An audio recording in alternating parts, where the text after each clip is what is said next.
Hello everyone and welcome to my For You channel. If you are a new one, don't forget to subscribe my channel. Let's go the highest with technological support. Enjoy with me. If you have any suggestion, please write down in comment box. Thanks.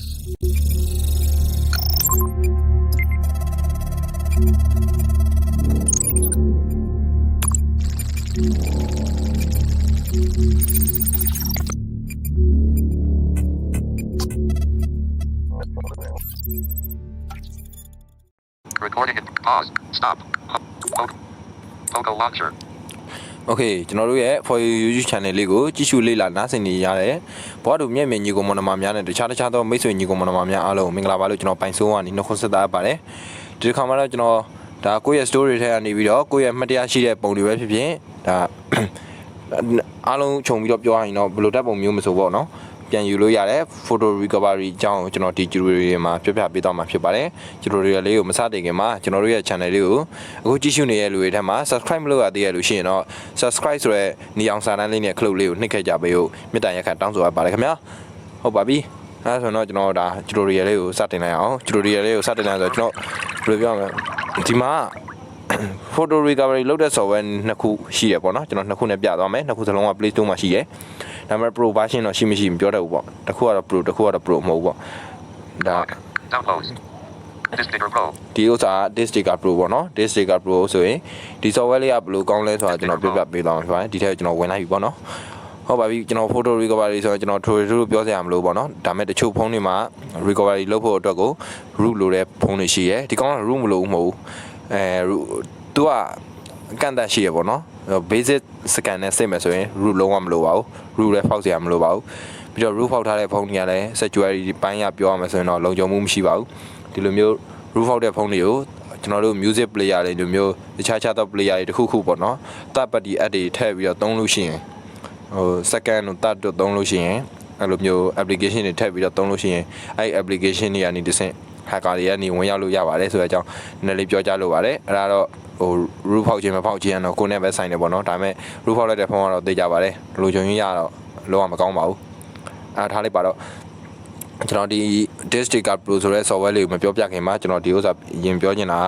ဒီကောင်ကတန်ရှင်းလောက်တာရောဒီ photo recovery လောက်တာရောသုံးလို့ရပါတယ်တန်ရှင်းလောက်တာဒါ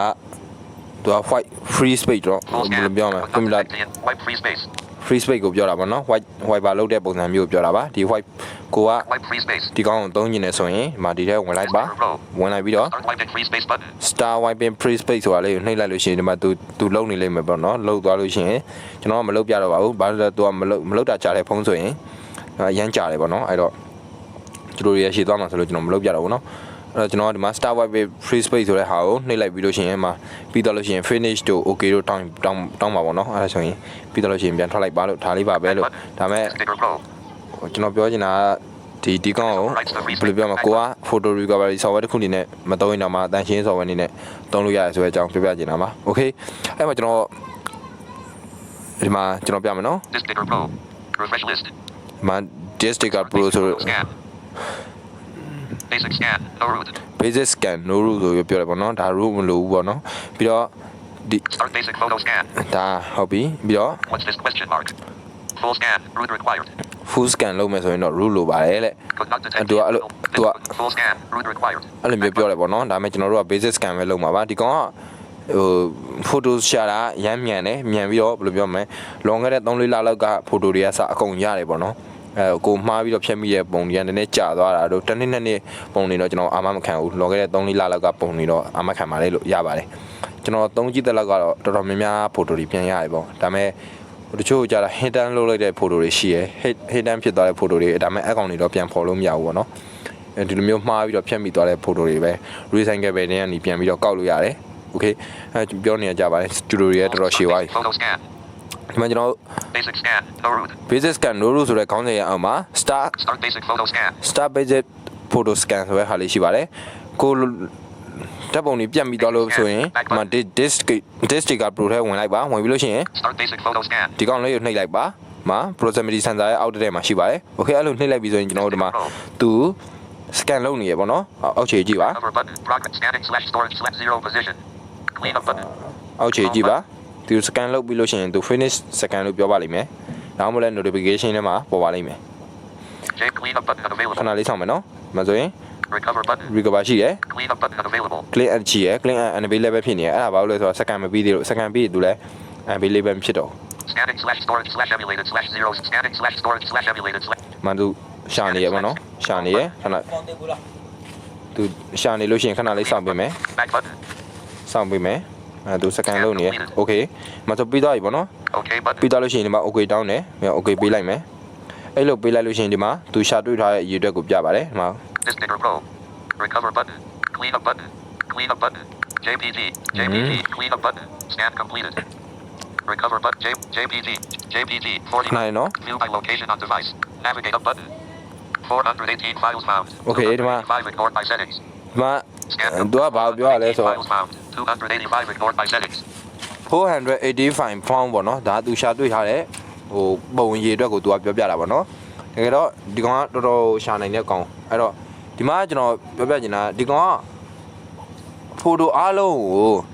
ဘယ်လိုပြောမလဲ recovery လုပ်လို့မရဘူးပြီးရင် recovery လုပ်လိုက်ရင်လည်းဘယ်နားမှာသွားရောက်လို့ရောက်နေမှမသိဘူးဟို DCIN ထဲက DiskDigger Pro ထဲကဘယ်နာအဲ့လိုမျိုးသူကအဝေးကြီးမှာရှောက်နေတယ်ကောနော်အဲ့တော့ကျွန်တော်ဒီမှာဘယ်သူမှဆိုတော့တပုံချင်းစီကိုပြောက်သွားတဲ့ပုံတစ်ပုံဝဲရှာကြမှာလေနော်များသွားဖြစ်ရလေအဲ့တော့ကျွန်တော်ဒီမှာဒီ software နဲ့ကတော့အများကြီးကို recovery လုပ်တဲ့ဟာကျွန်တော်မပြပါဘူးဘာလို့လဲဆိုတော့ဒီကောင်ကအများကြီး recovery လုပ်ပြီးလို့ရှိရင်သူ recovery လုပ်လိုက်တဲ့ file တွေကဘယ်နာသွားရှာလို့သွားရှာမှမသိရတဲ့အတွက်အဲကျွန်တော်ဒီကောင်ကိုဒါမပြဘူးဒီကောင်ကိုပြမှာဗာပြမလဲဆိုတော့ဒီမှာ JPG. တပုံချင်းစီကိုကိုလိုချင်တဲ့ပုံတစ်ပုံပေါ့ဥပမာထားလိုက်ပါတော့ဒီမှာကျွန်တော်ဆွဲတင်လိုက်တယ်ဆွဲတင်နေရယ် JPG. ထားလိုက်ပါဒီပုံပေါ့နော် JPG 40.43 KB. ဘာပုံလဲမသိဘူးကျွန်တော်ရင်တော့ဖြတ်မိခဲ့တဲ့ပုံလေးTelegram ပုံလေးလည်းဖြစ်ချင်ဖြစ်မယ်အဲကျွန်တော် Item file overflow button. JPG 0.43 KB. ကို recovery လုပ်ချင်တဲ့ပုံတွေ့သွားပြီဆိုရင်ဒီမှာအဲ့ပုံလေးလက်ကလေးနဲ့တစ်ချက်ထောက်လိုက်ပါမြင်တဲ့လူတွေထောက်ဆရာမလိုပါဘူးအဲ့ကောင်ရဲ့ညာဘက်ကိုကြည့်လိုက်လို့ရှိရင်ဒီမှာ Item file overflow button. item file overflow menu ဆိုရောပေါ်လာပေါ့နော်ဒါဘယ်လိုပုံစံလေးပေါ်လာတော့ကျွန်တော်လည်းအမြင်ပိုင်းဆိုင်ရာတော့မပြောတတ်ဘူးဒါပေမဲ့ဒီထဲကိုဝင်လိုက်ပါ okay ဒီထဲကိုဝင်လိုက်ပြီဆိုရင်ကျွန်တော်ဘာတွေ့မလဲဆိုရင်ဒီမှာဟို Recover this file. recover this file Save this file locally. save this file locally ဆိုတဲ့ဟာတွေတွေ့မယ် File details. file details ဆိုတာသူ့ရဲ့ setting site အဲ့ဒါကြီးอ่ะ Permanently. ဒီကောင် delete လုပ်လို့ရတယ် Recover this file. okay မကျွန်တော်က Save this file locally. save this file locally ဆိုတဲ့ထဲကိုဝင်လိုက်မယ် Select the folder where the files will be saved. ဒါကဘယ်နာကိုစိတ်ကျင်လဲဘယ် folder မှာစိတ်ကျင်လဲမင်းဒီပုံကိုဘယ်နာမှာသွားသိမ်းကျင်လဲဆိုတဲ့ပုံစံမျိုးကိုပြောတာပေါ့နော်အဲ့တော့ဘယ်နာမှာသွားသိမ်းကျင်လဲဆိုရင်ကျွန်တော်က .tmfs. Camera. Go up. Slash. Camera. ဒီမှာသူပေးထားတဲ့ folder ကြီးပေါ့နော်သူပေးထားတဲ့ folder ကြီးရှိ Camera. Android. Android ရှိရယ် Cancel button. Okay button. ကင်မရာတို့ဘာလို့ညာလို့ရှိရပေါ့နော်ဒါပေမဲ့ကျွန်တော်အဲ့ဒီ folder တွေမလိုချင်ဘူးဒီမှာ go add ဆိုတဲ့ဟာလေးနှိပ်မယ် Go up. တစ်ချက်နှိပ်လိုက်မယ် .org. okay ဒါဆိုရင်ကျွန်တော်ရဲ့ storage ထဲရောက်သွားပြီ Air file. Mibish. Snaptube. ဘယ်လဲသိရင်ကောင်းမလဲမသိ Cancel button. Okay button.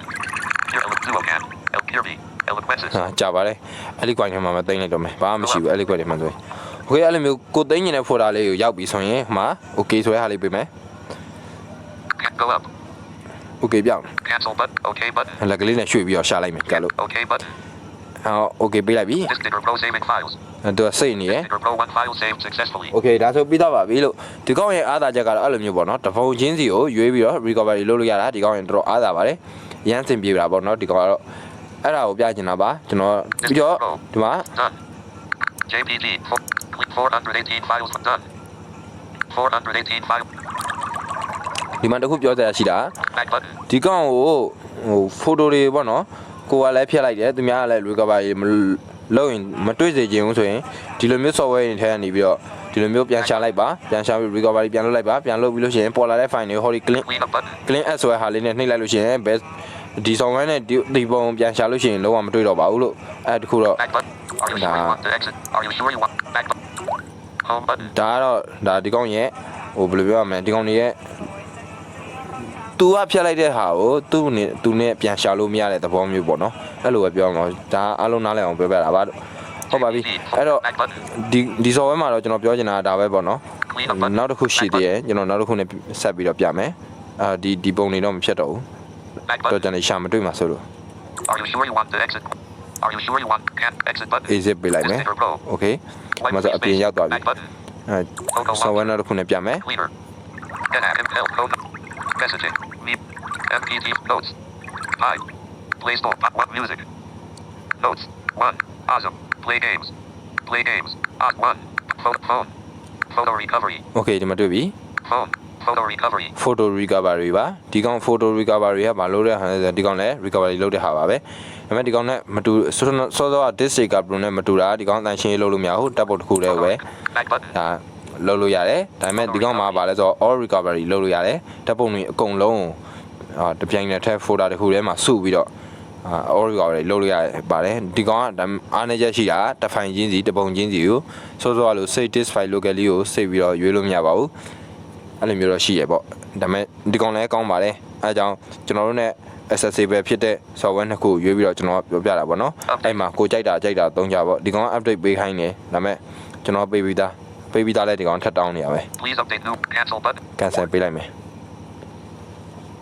Scan. My recovery. okay Scan. ဒီကောင်ရှင်းပါတယ်ဟိုဒီ my recovery ဆိုတာကိုယ့်ရဲ့ storage ထဲမှာတကူတကဝင်မရှာခြင်းဘူးဆိုရင်ဒီ photo recovery တွေဝင်ပြီးတော့ my recovery တွေဝင်လိုက်လို့ရှိရင်ကိုဒါရှာထားတဲ့ recovery လုပ်ထားတဲ့ photo တွေပြန်တွေ့မှာဖြစ်ပါတယ်အဲ့တော့မ Back button. back လို့ပေါ်ကြည့်လိုက်ပါ more ရှိပါတယ် My recovery. my recovery ရှိပါတယ် Scan. အဲ့ဒီအပေါ်တော့မှာ scan ရှိပါတယ်အဲ့တော့ကိုလိုချင်တဲ့ပုံဒီထက်ရောက်ပြီးထွေထူးလုပ်မနေနဲ့အမှ scan ဆိုတဲ့ဟာလေး Photo နှိပ်လိုက် recovery. အမှသူရှာနေပြီ 16.847 160 files were found. ဟောဒီကောင်ကနည်းနည်း Back button. photo ရှာတာမြန်တယ်ဒါပေမဲ့နဲတယ်ဟိုစောစောအကောင်လောက်တရားလားမတရားလားမပြောတယ်ဘူးဒါပေမဲ့အမြင်ပိုင်းဒါက photo ဆိုတာတော့ PG 8.5 home button. 575 files were found. okay ဒီမှာသူကစောစော scan မပြီးသေးဘူးဟိုအခုလည်းပြီးပြီလားမသိ 500. Back button. Photo ဟာ recovery. ဒါဆိုပြီးလောက်ပြီဟုတ်တယ် Photo recovery. ဟာစောစောအကောင်ထက်တော့များသေးတယ်ရှာတာ okay JPG 575 files were found. 985 ဖိုင်အဲ့ဒီ985ဖိုင်စလုံးကိုကျွန်တော်ဘာလုပ်မလဲဆိုတော့အားလုံးကို recovery လုပ်မယ်ဒီမှာ January. JPG 39 point. Back button. ဘာဖြစ်လဲဆိုတော့ဒီမှာကျွန်တော်တပုံချင်းစီ recovery လုပ်လို့မရဘူး save disk file locally ထဲရောက်သွားလို့ရှိရင်အဲ့ဒီထဲရောက်သွားလို့ရှိရင်ဟိုကိုရွေးချင်တဲ့ destination ကိုရှာလို့မရဘူးဖြစ်နေတယ်အဲဒါကြောင့် Checkbox button. ကျွန်တော်ပြမယ်နော် Option button. မှာကိုရှာချင်တဲ့ 0.527 KB. ကိုရှာချင်တဲ့ JPG ကိုနှိပ်လိုက်မယ် JPG 8.527. Checkbox button. Back button. အဲ့ JPG ကိုနှိပ်လိုက်ပြီးရှင်ညာဘက်ကိုတစ်ချက် Checkbox button. နောက်တစ်ချက်ထပ်ဆွဲမယ် Option button. option တွေ့မယ် option တွေ့လို့ရှိရင်ဒီထဲဝင်လိုက်မယ် Option. okay အဲ့လို option ထဲကိုဝင်လိုက်လို့ရှိရင်ဘာတွေ့ရမလဲဆိုရင်မှာ Option. Input button. Recover this file. recover disk file တွေ့မယ် Save this file locally. စောစောလိုပဲ save disk file locally ပေါ်မယ်ဒါပေမဲ့ဒီကောင်မှာအားနည်းချက်က Select the folder. User S*** last ဟာ edit. သူပေးထားရတယ်ပဲရတယ်ကျွန် Second sec last edited colon /MNT. တော်ကျွန်တော်တို့ရွေးလို့မရဘူးဖြစ်နေဟုတ်တာ Select button unavailable. Cancel button. File mark button. User you. အော် okay ဒီမှာတွေ့ပြီ last edited colon 25. A second sec last edit. Select the folder. Select. Cancel. File mark. User. User last edited colon 21. File mark button. ပြန်ထွက်လို့မရဘူးဖြစ်နေအဲ့ဒါဒီကောင်ရဲ့အားနည်းချက်ပေါ့နော် User last အဲ့ edited တော့ colon. Back button. ဒီမှာတော့တပုံချင်းစီကျွန်တော်မပြတော့ဘူးစောစောကလည်းတပုံချင်းစီဆိုတော့တပုံချင်းစီပြခဲ့ပြီဆိုတော့ဒီမှာအားလုံးကို all recovery လုပ်တဲ့နည်းကိုကျွန်တော်ပြောပြမှာဖြစ်ပါတယ် all recovery ဘယ်လိုလုပ်ရမလဲဆိုရင်ညာဘက်တော့ more option လေးကြည့်လိုက်ပါအပေါ်ထိပ်မှာပါထုံးစံတိုင်းပေါ့ More button. ဒီ more ဆိုတဲ့ဟာလေးပေါ့နော်အဲ့ဒီထဲဝင်လိုက်ပဲ Option. select all ရှာမယ် Option. Select all. select all နှိပ်မယ်အမှ unselect all လည်းတွေ့ရှိပါတယ် Select all. Select all. okay select all နှိပ်လိုက်ပြီးရင်ဒီလိုမျိုးပေါ်လာလိမ့်မယ် Back button. အဲ့လိုမျိုးပေါ်လာလို့ရှိရင်ညာဘက်ကိုတစ်ချက်ရွှေ့လိုက်မယ် January 2020. More button. more တွေ့ပြီ more ရဲ့ဘယ်ဘက်ကိုနည်းနည်း More button. more ရဲ့ဘယ်ဘက်ကိုနည်းနည်းလက်ကလေးနဲ့ရွှေ့လိုက်မယ် Filter button. folder တွေ့မယ် Recover button. new recover ဆိုတွေ့မယ်အဲ့ဒီအချိန်မှာ तू က new recover လုပ်လိုက်မယ် Recover. ခွေ Recover. မင်းတကယ် recovery လုပ်မလားဆိုဒီမှာ तू မေးတယ်ပေါ့နော်လုပ်မယ်ဆိုရင် okay မလုပ်ဘူးဆိုရင် cancel ပေးရမယ် Okay button. okay ပေးလိုက်မယ် Photo recovery. Recover 575 file success. okay ညံသွားပြီဒါဆိုရင် तू ကဘယ်မှာသွားပုံမလဲဆိုရင်ကျွန်တော်တို့ဖုန်းထဲက file manager ထဲက storage ထဲမှာ photo recovery ဆိုပြီးတော့ရှိလိမ့်မယ်အဲ့ဒီ photo recovery ထဲကိုဝင်သွားလို့ရှိရင်ဒါပေါ်မှာဖြစ်ပါတယ် okay 28.665. J500. Home button. အဲ့တော့ Back button. Photo recovery. ရပြီညာ file manager ထဲမှာသွားကြည့်မယ် Logo. There is a leader. FM radio. Find device. File manager. file manager ထဲက Manager. file 618 new files. โอ้ file manager တွေက File manager unavailable. Add recorder free just not videos. Doc. Recent. Storage. storage ထဲဝင်မယ် Add recorder free 1 item 120. ပြီးရင် photo recovery ကိုရောက်အောင်သွားမယ် Items 11120. Notifications. Photo. ဟော Photo recovery 575 items 120. မှာဆိုရောက်နေပါပြီကျွန်တော်တို့ဒီမှာ photo recovery လုပ်လိုက်တဲ့ file မှန်သမျှဒီထဲကိုရောက်နေပါပြီ okay ဒီနီးလမ်းနှစ်ခုမှာ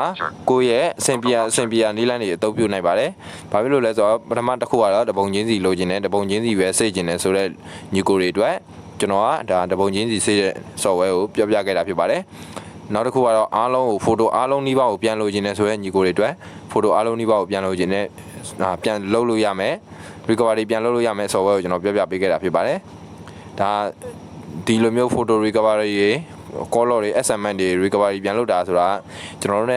accessible ဖြစ်တဲ့ software တွေကိုထည့်ပေးရတာမဟုတ်လို့အမှားယွင်းတွေချက်ချွန်တွေရှိရင်လည်းဒါအားလုံးပဲမျက်နှာစီးနဲ့ခွင့်လွှတ်ပေးကြဖို့မေတ္တာရပ်ခံအပ်ပါတယ်ပြီးတော့ကျွန်တော်အတန်သွင်းနေတာလုံးဝ live ပုံစံဖြစ်တဲ့အခါကျတော့ဘေးနာအတန်တွေပါသွားလို့ရှိရင်လည်း sorry ပါလို့ကျွန်တော်တို့ channel လေးကိုဒါအားပေးနေကြတယ်ပရိသတ်ကြီးတဦးချင်းစီကိုလည်းအားလုံးကျေးဇူးတင်ပါတယ်ကျွန်တော်တို့ channel လေးကို subscribe မလုပ်ရသေးဘူးဆိုလည်း subscribe လေးလုပ်သွားပေးကြဖို့လည်းအထူးတောင်းဆိုအပ်ပါတယ်ခင်ဗျ okay နောက်ကြိုတွေမှာပြန်တွေ့ကြမယ်ဖတ်ပိုင်တော့ Recovery Arizona. Pause.